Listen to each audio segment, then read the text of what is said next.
Hello friends, welcome back to Spiritism for All, and today we continue the study of the book Behind the Scenes of Obsession, chapter Examining the Obsessions in Front of Obsessors.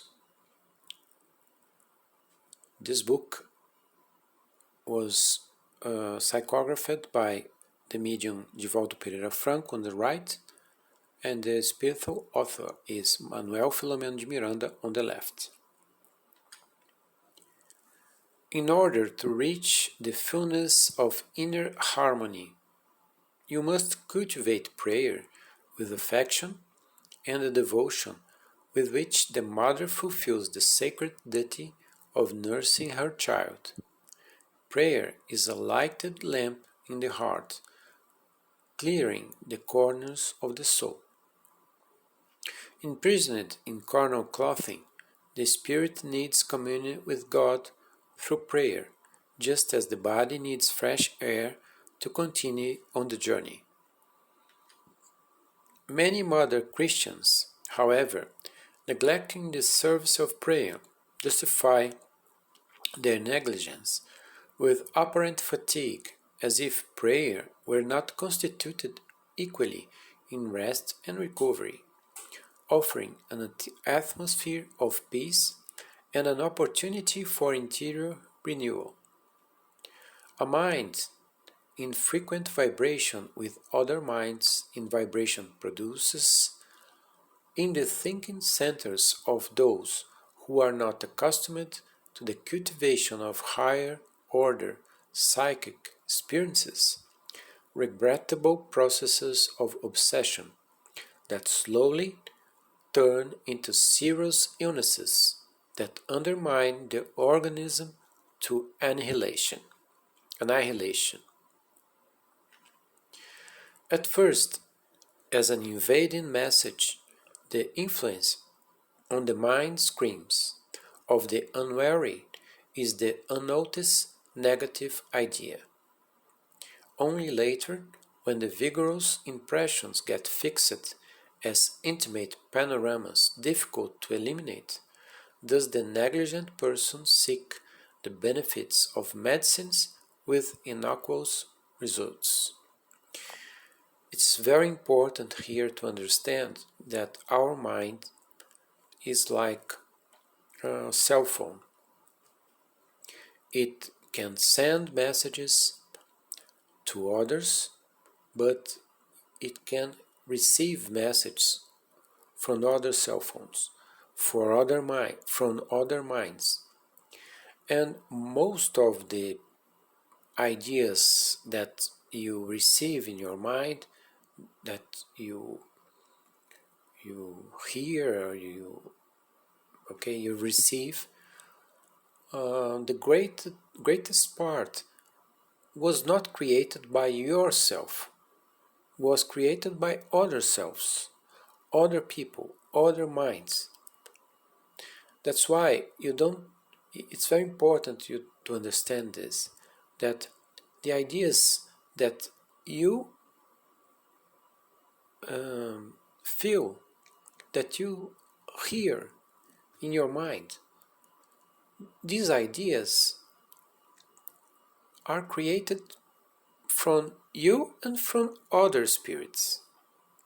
And how can you separate them? Know yourself, as was told by Socrates, Plato, in the past. So, when you know yourself, you can separate the ideas that are connected to you, to your inner self, and the others that are strange. And it's very important to exercise this, because if you don't, every idea that appears in your mind, you feel like as if they were yours, so you try to obey and you keep on thinking that this idea may be interesting. And that's the process that many obsessions start. Continuing with the author. Troubled with the pressing daily needs of common life, the inattentive man lets himself to be carried away by emotional instability, opening up physiopsychic resistance to the lashes of spiritual disturbance. We live surrounded on earth by those who preceded us on the great journey of discarnation. Because of this, we are what we think, exchanging vibrations that harmonize with other similar vibrations. Naturally, thanks to the injunctions of rebirth, man is driven to depression or exaltation, binding himself to vulgar thoughts compatible with the circumstances of the environment, situation, and progress. Thus, it is essential to exercise the mental and frequent prayer to strengthen the psychic flashes that visit the brain, constituting the normal life favorable to the propagation of sublime thoughts. While man neglects to preserve the divine patrimony in himself, executioners of peace approach the carnal residence, threatening his happiness. Because all of us have caused troubles in the past lives. And we get people that don't like us, that hate us, due to the harm that we made to them in the past.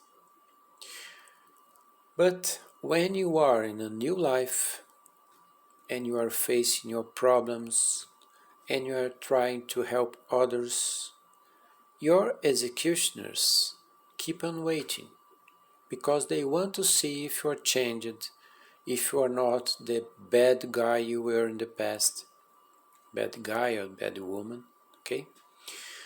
And they keep on looking. They are waiting to see if you are really changed as you promised, or if you are just the bad guy of the past, just with a enclosure that seems to be better. You are hidden behind an image that you create, and the other incarnates believe in what they see, but the discarnate ones can see who you really are. That's why you have to help ourselves. If you don't want to get better, you will be linked to the bandits, the bad guys from the past, and so it won't be a good life for you and nor for them. Indebted to them, it's necessary to help them with the valuable resources of virtue, walking through honorable paths, even if scattered heather and thistles bleed his feet, your feet. We are all reborn to free ourselves from the guilty past in whose endeavors we have failed. And as the debt is nourished by the debtor, while we are not released from the commitment, we are held in the here. That's why the Apostle of the Gentiles, St. Paul, warns us about the clouds that accompanies us, revealing to us the continued company of our discarnated, disaffected ones. They are a cloud because we cause harm to lots of people in past lives.